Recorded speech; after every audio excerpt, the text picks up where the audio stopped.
Good morning. Welcome to another edition of Inquisition Update. My name's Tom Fress, and I'll be your host for the next hour. You're listening to FirstAmendmentRadio.com. Welcome to First Amendment Radio. We're going to continue our reading and discussion of the book, The Footprints of the Jesuits by R.W. Thompson. Yesterday, we concluded with the final words of Chapter 20. We'll proceed with Chapter 21, but for continuity, we'll read the last few sentences of Chapter 20. Speaking of Pope Leo XIII, who was desperately, according to divine will, attempting to reestablish the temporal power of the Pope in Italy and the rest of the world.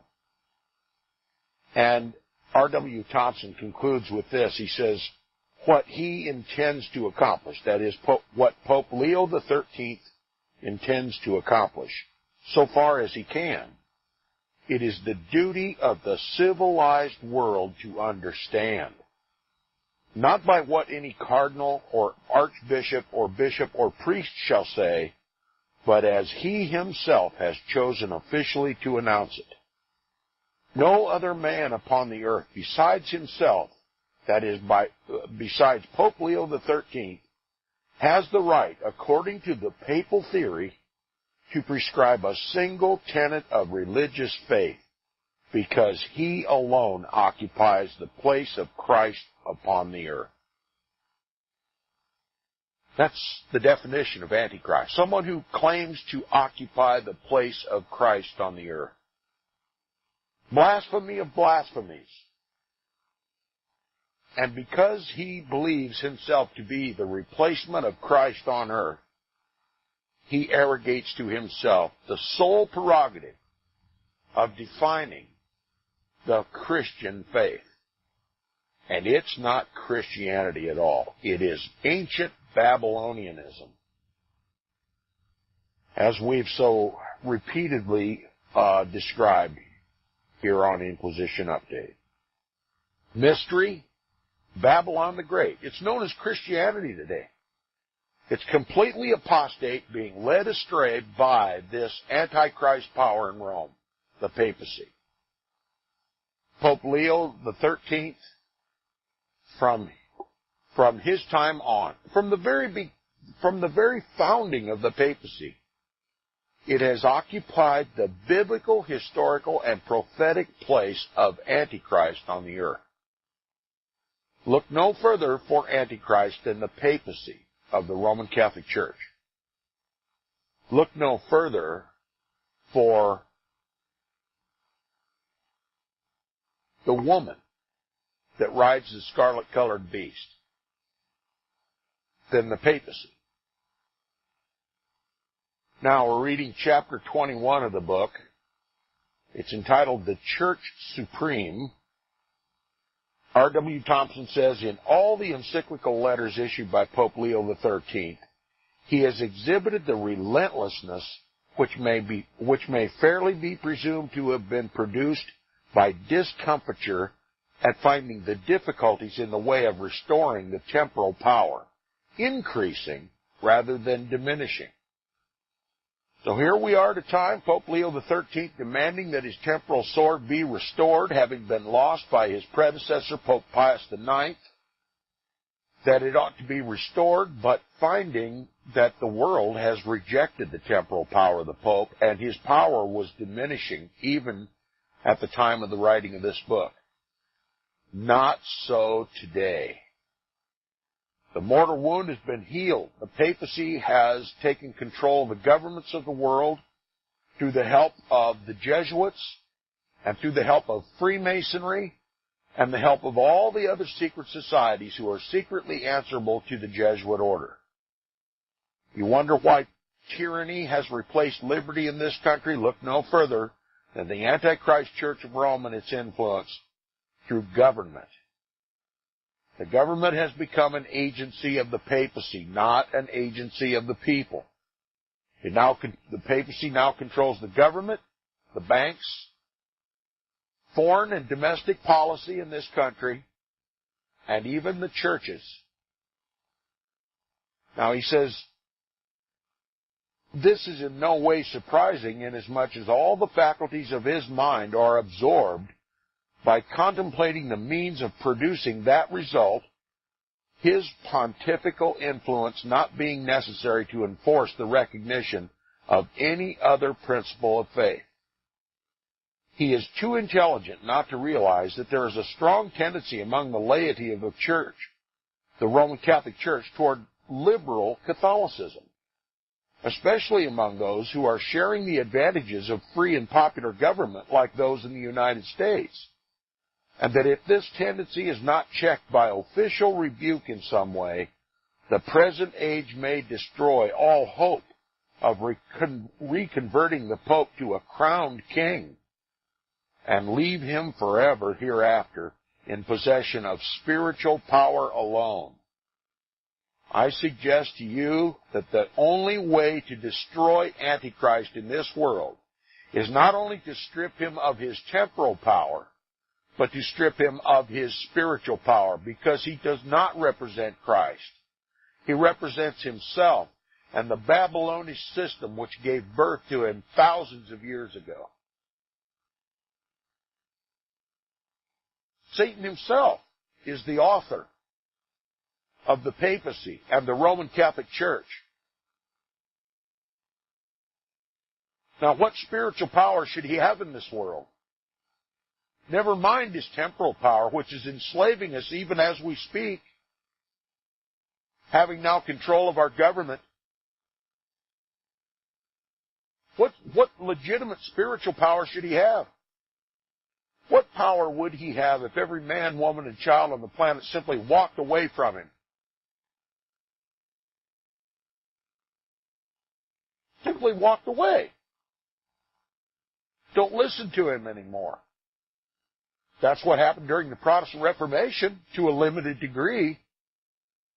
And it nearly destroyed the papacy. That's why the papacy has claimed to whatever means necessary to destroy the Protestant Reformation. Protestantism, biblical, historical Christianity, the apostolic belief and faith, is the most lethal enemy of the papacy. Not by aggression, but simply because we've been given the light of Christ. We don't need a pope. We have the Bible. We don't need Roman Catholic teaching, especially because it is so contrary to the Word of God. Now look, the papacy has made an occupation. It has basically set aside any of its spiritual endeavor in the world to regain the temporal power in order to tyrannize the whole world. That's what the papacy is all about, advancing its power and jurisdiction over the temporal world. This ought to be apparent to anybody who witnesses what's going on in the papacy. R.W. Thompson witnesses it. All the efforts put forward by the papacy from R.W. Thompson's time to ours has had everything to do with extending the temporal power of the Pope. And they simply do as they have always done, just use Christianity as a cloak and a cover for the advancement of the temporal power of the Pope.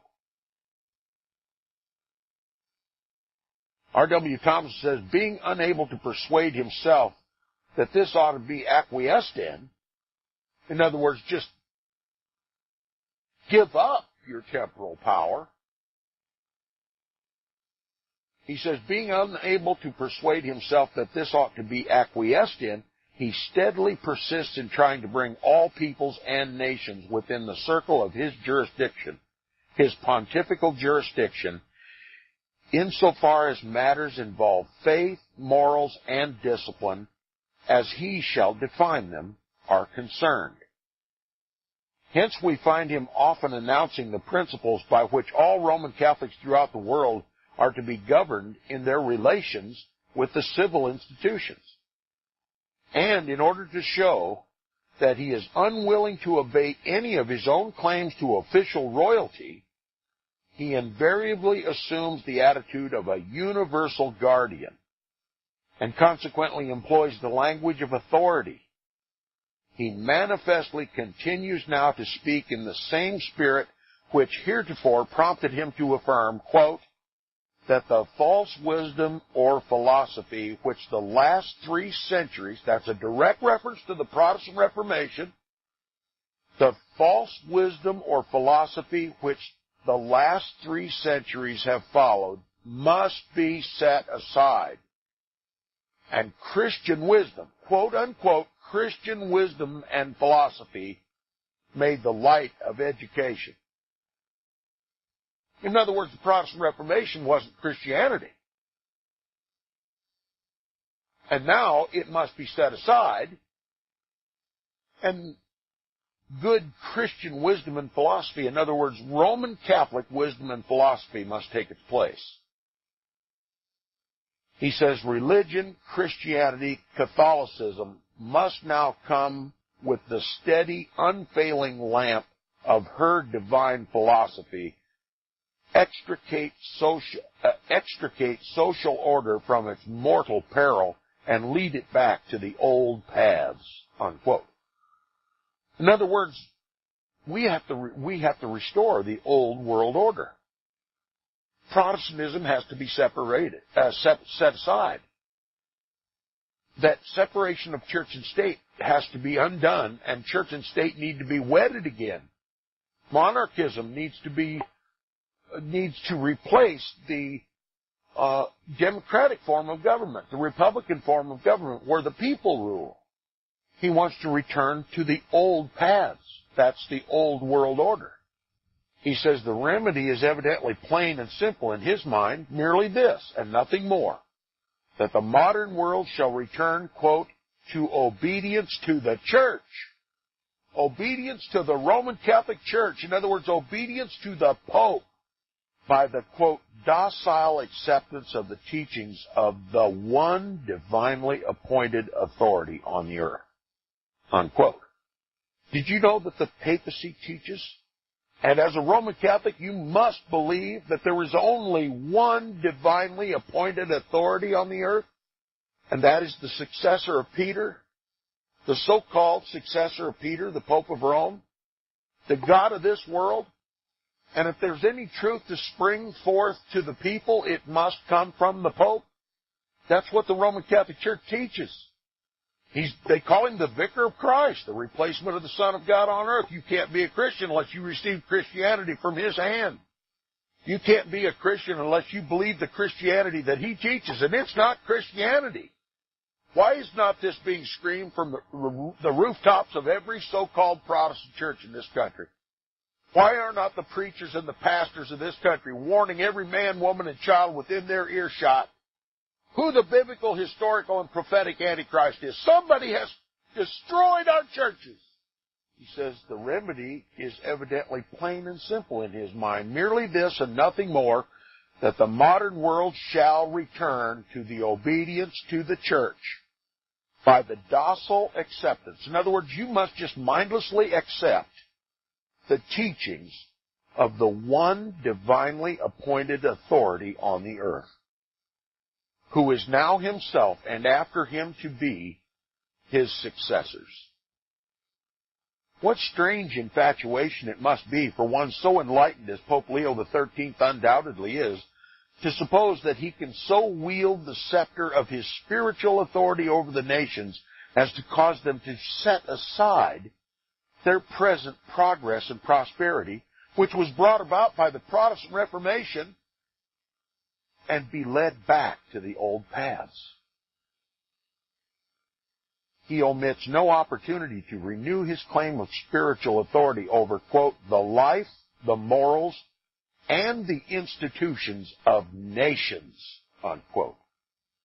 That is, over their constitutions and laws, to the extent of requiring them to conform to, quote, the precepts of Christian wisdom, unquote. You know that means Roman Catholic wisdom. The official teaching authority of the church, the papacy, together with the magisterium. That is Roman Catholic Christian wisdom. And nothing in the world shall depart from Roman Catholic Christian wisdom. To do so is apostasy. To do so is heresy, according to the papacy. And it is a meritorious work, a service to God, to kill heretics, to rid them from the face of the whole earth. And that's what Roman Catholic history is dripping with evidence. The papacy has made a career out of opposing Christ, and his people, and killing them as a matter of religious service.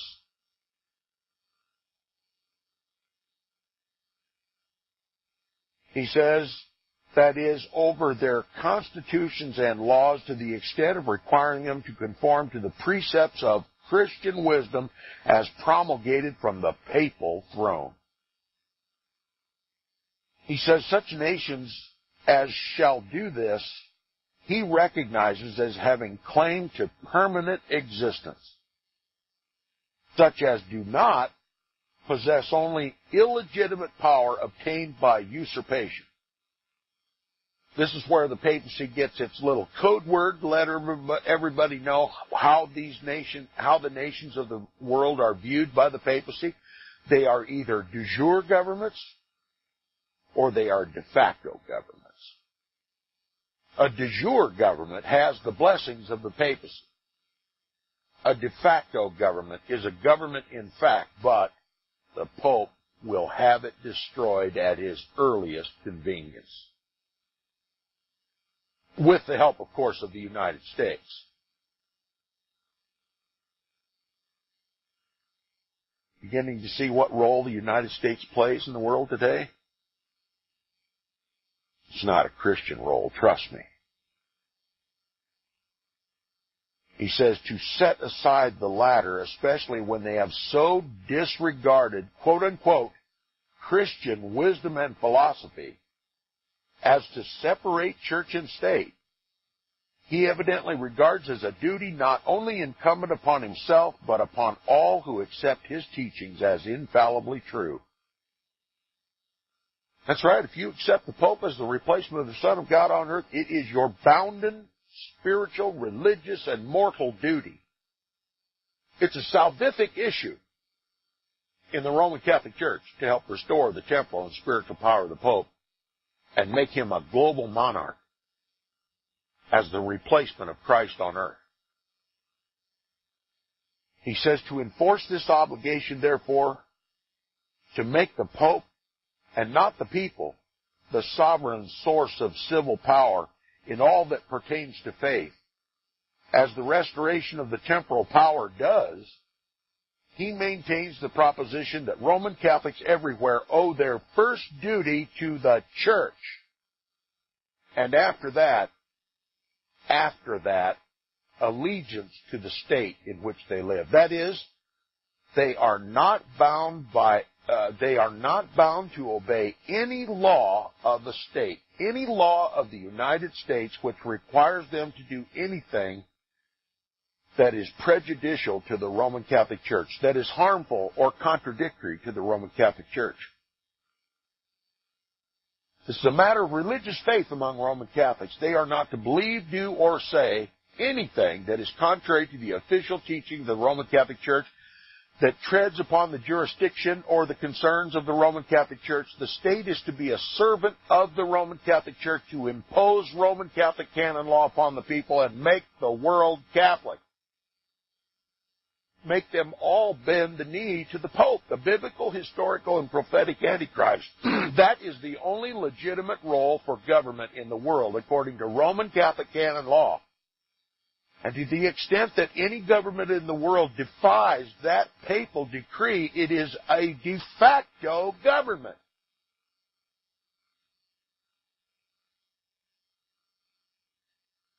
Able to be destroyed whenever convenient. He says, consequently, his pontifical teachings concentrate in this, that when he shall officially declare that any law of any state conflicts with the divine law, that is, Roman Catholic canon law, Their primary duty, the primary duty of every Roman Catholic is to obey him. Although by doing so, they shall violate the law of that state. In other words, they are exempt from any civil law. Remember R.W. Thompson told us the time in English history when the popes absolved the king or queen of England from any oath that they took, any Protestant oath that they took as rulers, as monarch of England, simply absolved them of their oath. Well, he absolves Roman Catholics of any oath of allegiance to this nation, too, and to its laws. I tell you, Roman Catholicism is the very seat of lawlessness in this country. It is destined to overthrow, it is determined to overthrow the Constitution and the civil protections of our society, and most particularly those Protestant institutions. And how they accomplished the destruction of Protestant institutions came about by the ecumenical movement. Vatican Council II, 1960. It's being adhered to today even by Protestant churches. They won't open their eyes, they won't wake up, they won't realize they're now serving Antichrist. They've sworn allegiance to him, and they've rejected Christ. You can't serve two masters. They've repudiated the Protestant Reformation. They've repudiated the Protestant Reformers. They said they made a mistake and they have to return to Rome and then make reparations. Then make reparations to the papacy by helping to restore his temporal power in this country and around the world. And that's what motivates the military of this country. The Protestant Reformation was an error. We've offended God. We've offended his authority on the earth, the Pope of Rome, and we must restore his temporal power. We must restore what we took away from him during the Protestant Reformation. God, forgive us for the Protestant Reformation.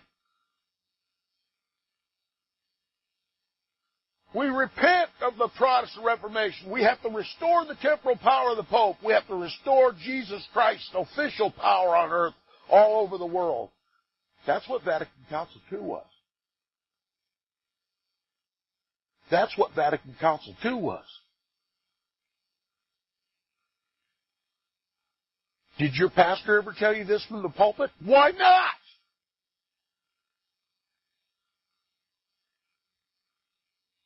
You've got to ask yourself some serious questions about your pastor. Why has my pastor withheld this information from me? Is that little plowboy from Iowa the only one that can figure this out? No. They know what's going on, and they know what they're doing to you. They're leading you down the primrose path to perdition. They are your enemies. Cling to Christ and reject Antichrist and his agents in your Protestant churches. We've come upon the break. We'll be back right after these messages. You're listening to Inquisition Update on FirstAmendmentRadio.com.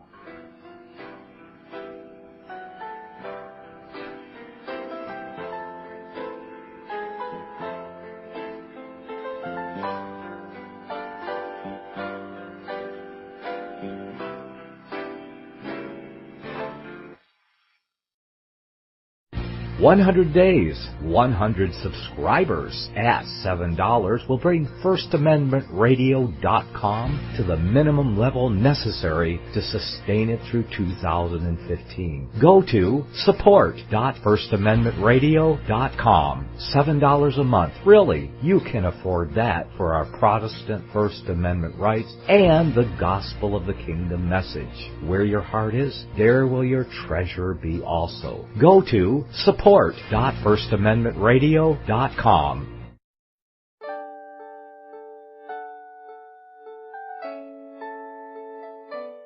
The program you are listening to is 100% sponsored by you, the listener, on this First Amendment Rights Media channel. You will notice that there are few commercials on this radio network. There's a good reason for that. Corporate advertising dollars come with strings that limit program content. So without your help, these programs cannot continue on Internet. or our several affiliates. If you benefit by the educational law programs, we ask you to give. If you are admonished or nurtured by the Bible and ministry programs, we ask you to give. If some voice a cause that you are passionate about, we ask you to give. If you believe in any of these, we ask you to support them as you would a missionary on a continual basis, as if giving a tithe for missionary radio. These programs are not commercially viable and must be supported by those faithful to the cause of truth. Look for the button to sponsor your favorite programs at our listen and schedule pages on the Internet.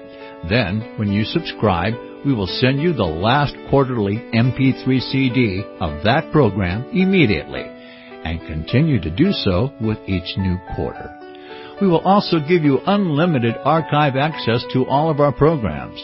We're asking you to give much less than a tithe, so that you may also send support directly to a particular program host, cause, and anywhere else the Spirit may lead you. Do all to the glory of our God and Creator, for His holy nation, the only kingdom that will last forever. Thank you for listening.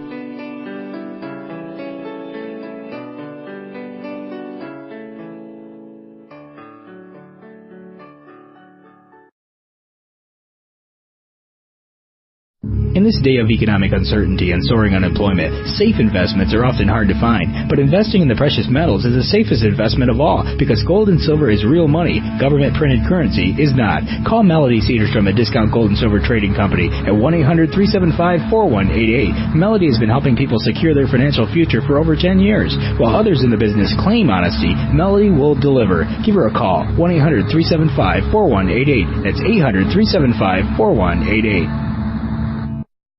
Visit crosstheborder.org, CROSS, crosstheborder.org, to get your print, EPUB, or PDF version of the book, The Rapture Will Be Canceled. That's crosstheborder.org. I know you all want answers, and believe me, so do I, and I'll do my best to get them. Despite Nicolas Cage's promise to do his best to get left behind rapture answers for us, don't hold your breath. Not everyone believes Left Behind is true prophecy. Some may even regard as conspiratorial the mainstream re-release of the Left Behind movie with actor Nicolas Cage portraying the main character as an attempt to further reinforce in the minds of all this perception of false prophecy in order to condition the masses for the play about to begin. If you want true Bible prophecy answers, get the book, The Rapture Will Be Canceled. The author exposes the Latin rapture origin, the 7-year tribulation deception, true Bible revelation of Daniel's 70 weeks, the abomination of desolation, the restrainer, America in the Revelation, the image of the beast and the mark of the beast, and the truth about God's chosen people, and so much more about Bible prophecy. This book will shatter the Left Behind paradigm of future events. Get the book, The Rapture Will Be Canceled. Visit crosstheborder.org, CROSS, crosstheborder.org, to get your print, EPUB, or PDF version of the book, The Rapture Will Be Canceled. That's crosstheborder.org.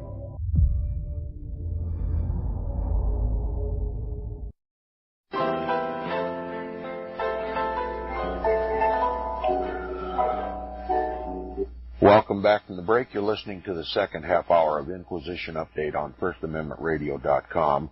If you would love to see Inquisition Update continue, please support First Amendment Radio, who sponsors the program.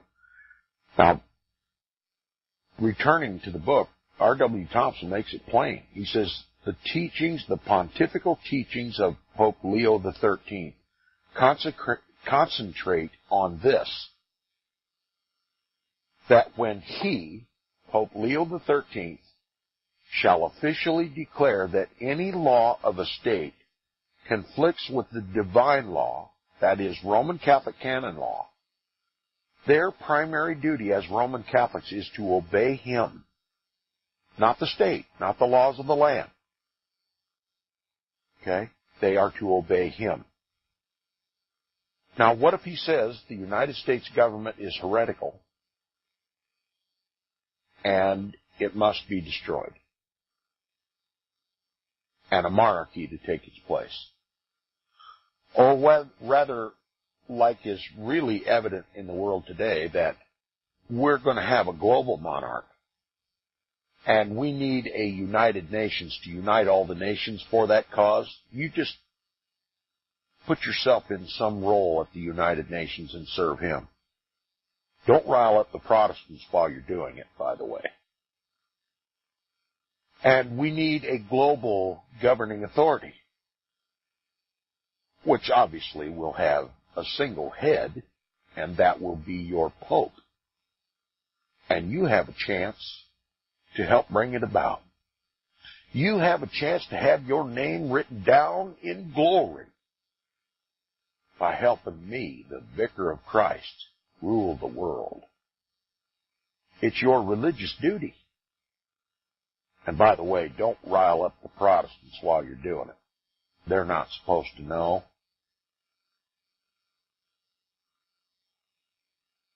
How about that sentiment being in the backs of the minds, or rather the front of the minds of most of the politicians in Congress?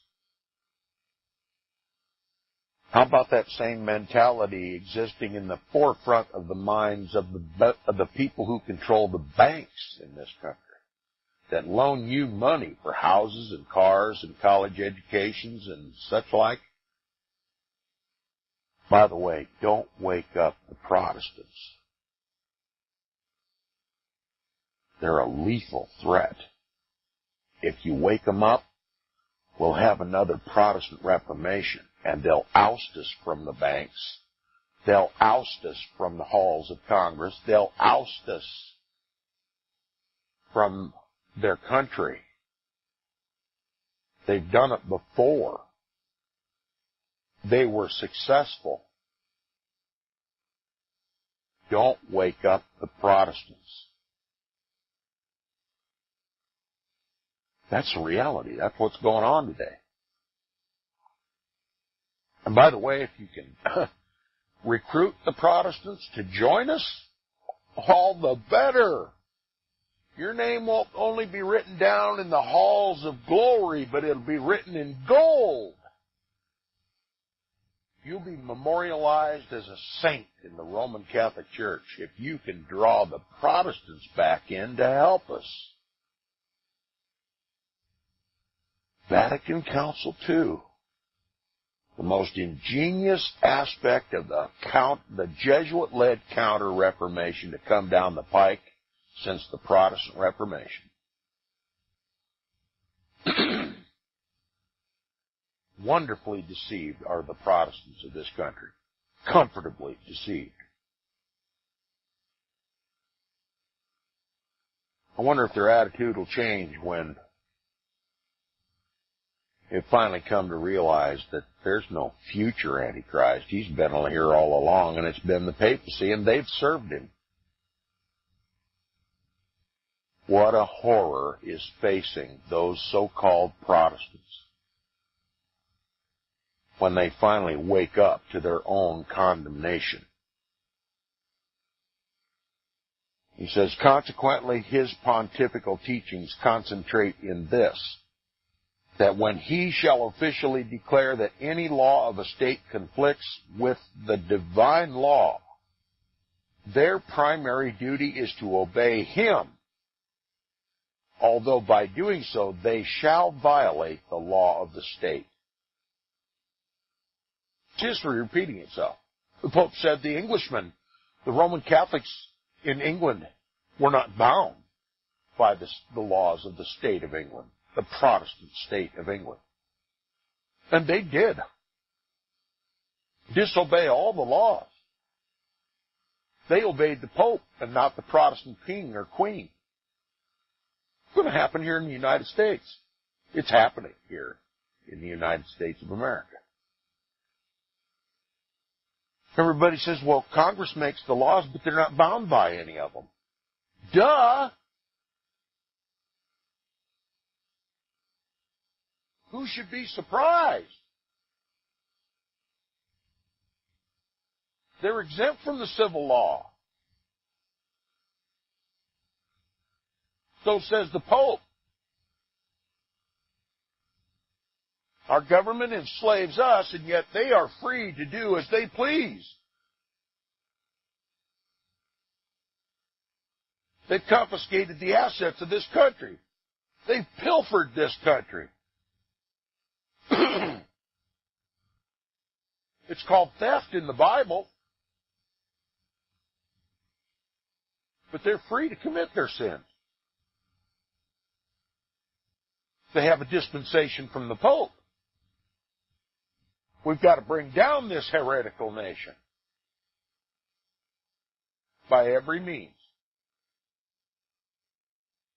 Church and state are going to be united. The state has to serve the church. Otherwise, it will find itself in opposition to the Pope, and he can raise up a foreign army to destroy it. And guess how he's going to do that? Well, it just so happens that the Federal Reserve Bank of the United States is controlled by the Rothschilds. Yes, you're aware of that. I know Alex Jones told you that. But what he didn't tell you is, what he strategically didn't tell you is, the Rothschilds are the guardians of the Vatican Treasury. It's the Vatican's bank. And the entire national debt is owed to the Vatican. You know those billions and billions and trillions of dollars that we owe that we can't pay? It's owed to the Vatican. And that's right. The debtor has now become a slave to the creditor. And so the creditor can simply say, we're going to repossess all your goods. And that's what they're doing. Right in front of our very eyes. Redistributing the wealth of the United States because we defaulted on the loan. The Pope says, pay up or get out. Or bend your knee to me. And guess what?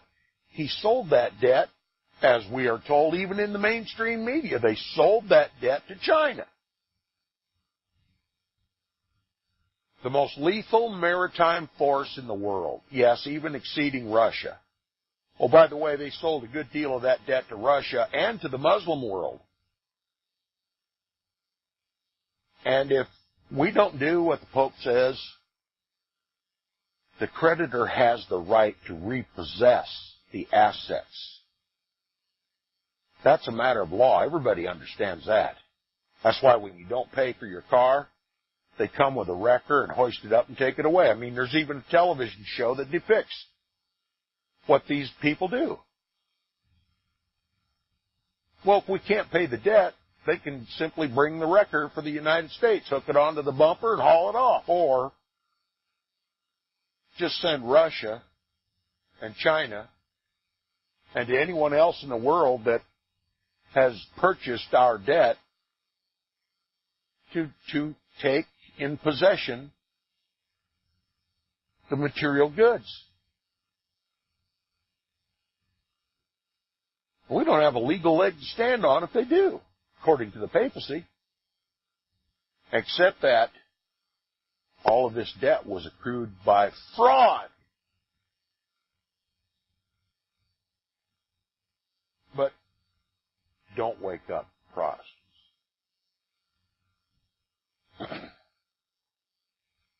These Roman Catholics can violate any law of the state if the Pope says the state's law is in violation of the supremacy, the jurisdiction of the church.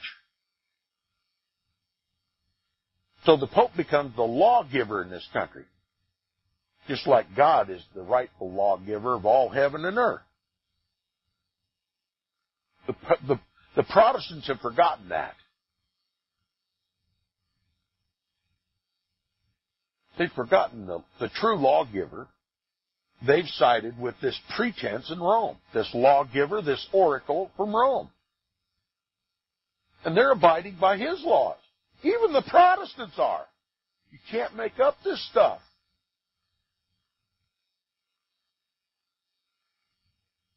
You think God's going to hear when they start whining about all their blessings being removed from this country? For generations now, they've said, the United States is the greatest nation on the earth, and we have what we have because we've been blessed by God. Well, we might have been blessed by God up until Vatican Council II, and then all hell broke loose. And it's breaking loose right now. God's judgment is falling upon this country. We repudiated Christ. We repudiated the Protestant Reformation. We've sided with the whore of Rome, and now we're ticked off about it. You got to be kidding. Can you imagine what God sees when he looks down from his throne? He sees Israel all over again, bowing at the foot of Baal. That's right. The Pope is Baal. The United States is helped militarily to erect a monument to Baal all over the world. It's called the New World Order. And it's simply a restoration of the old world order. This is just too easy.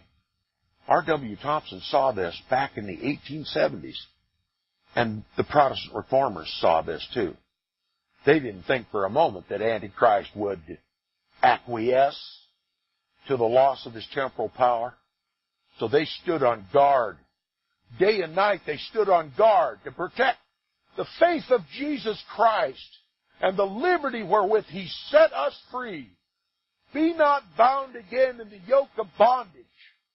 But we, Protestants here in the United States, are more than happy to pin the yoke, the ball and chain of Rome to our leg, and then carry it around and whine about it. We've offended our God. We've offended our Savior. We spit in his face. Oh, we weep and cry about how Jesus died on the cross. And then we spit in his face. We profess to be Christians, and then we spit in his face and side up with his enemy, his arch enemy, Satan and his representative on earth, the Pope of Rome.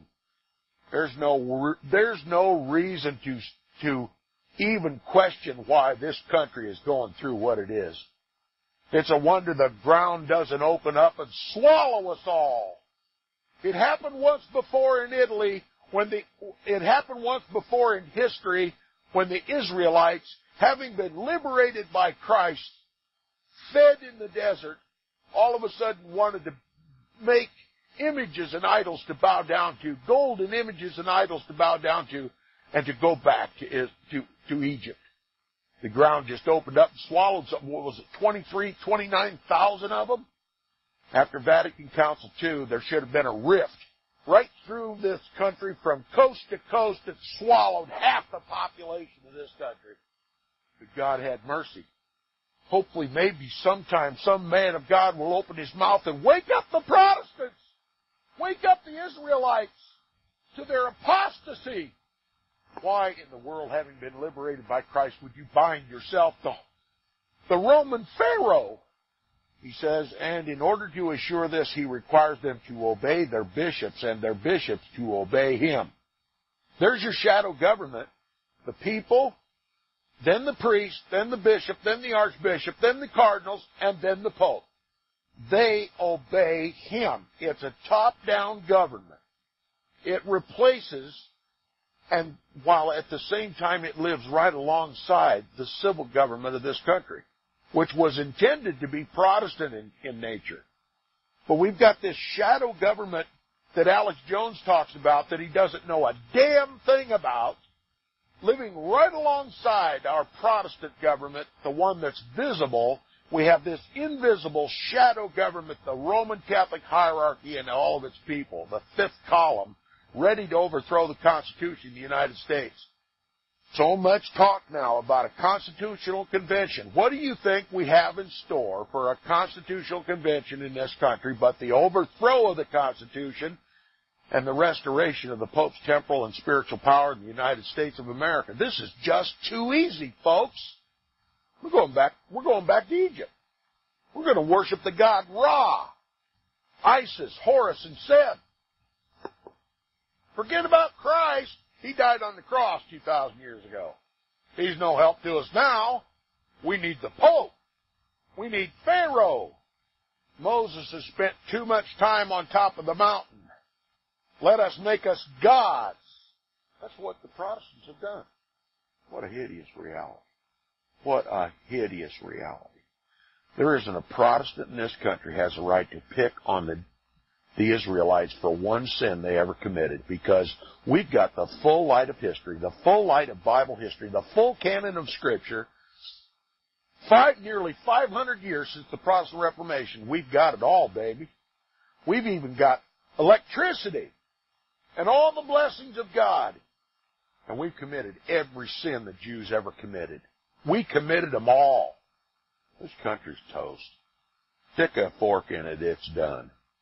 After 10 years of talking about these things on amateur radio, I became a pariah on amateur radio because Protestants hate Protestantism. How in good conscience they can still call themselves Protestants is only because they don't even know what a Protestant is anymore. What hope could there possibly, what mercy could God find in His limitless bank of mercy to apply to us? How could He be merciful to us without defaming His own name? R.W. Thompson says, while he recognizes the right of states to regulate such merely secular affairs as concern the common and ordinary interests of society, the spiritual authority he claims over them is sufficient to enable him to interfere with and regulate at his own discretion such matters as are within his spiritual jurisdiction as he shall define it. Because, quote, the church, the Roman Catholic Church, is the mistress of all nations, unquote. I'm the mother of all nations. The Pope says the Roman Catholic Church is the mother of all nations. Now, what does a mother do to her daughters? Oh, by the way, that's a scripture, isn't it? Mystery Babylon, mother of harlots and abominations of the earth. She is indeed a mother. She has daughters that came forth from betwixt her knees. She gave birth to them. And they're going home to Mama. They're looking just like Mama in their old age. They've been 500 years on the earth, and now they're beginning to show their birth origin. They look like their mother.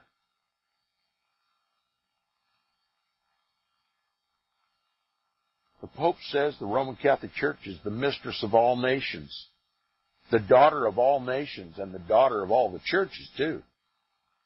The mother of all the churches, too. Rome makes this claim publicly. She's the mother church. All churches came forth from her. All except one. The true body of Christ. And guess what? God knows His own. And He puts a mark on them. And they're not content to live side by side with tares. And they can't wait for the harvest. Because at harvest time, the tares are going to be obviously distinctive from the wheat. And our Father is going to harvest the tares first and burn them. And then He'll gather us and put us in the garner. Are you a wheat or a tare? Is your mother the Church of Rome? Or is your Father the King of Kings and the Lord of Lords, who has never touched a whore?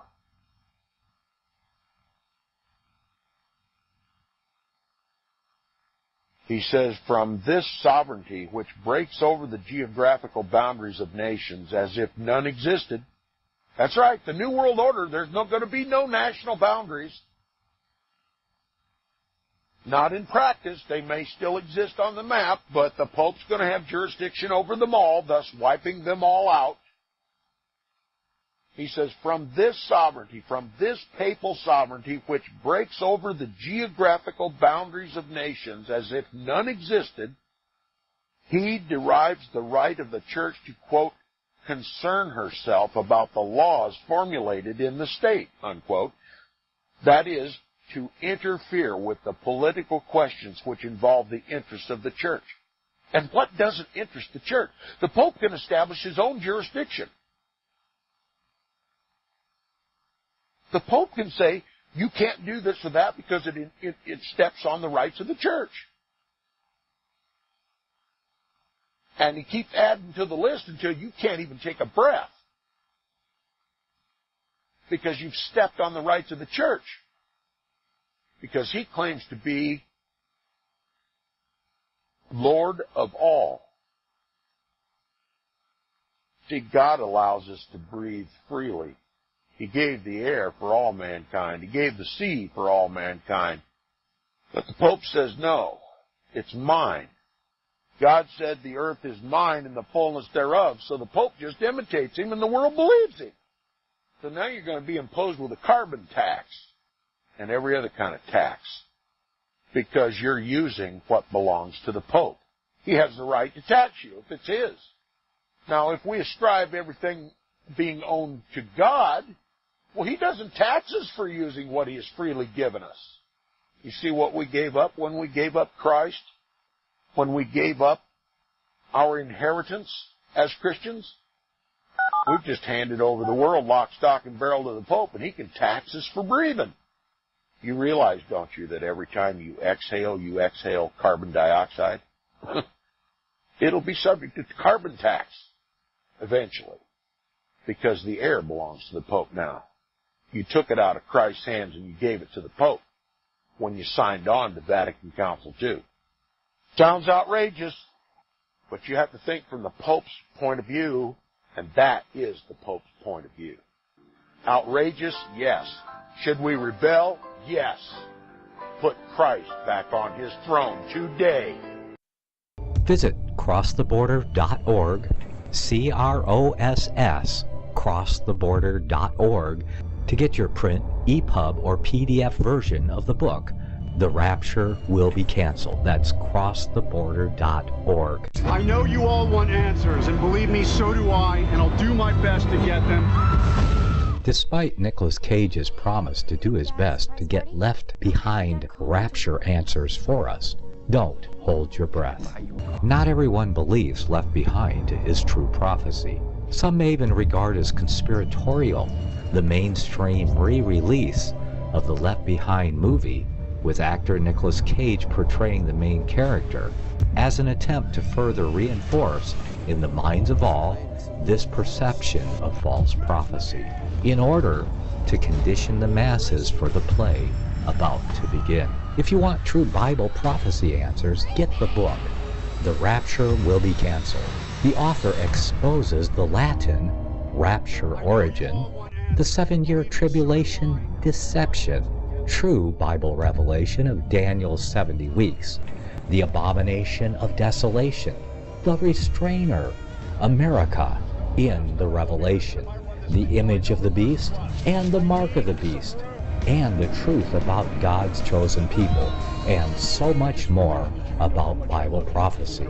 This book will shatter the Left Behind paradigm of future events. Get the book, The Rapture Will Be Canceled.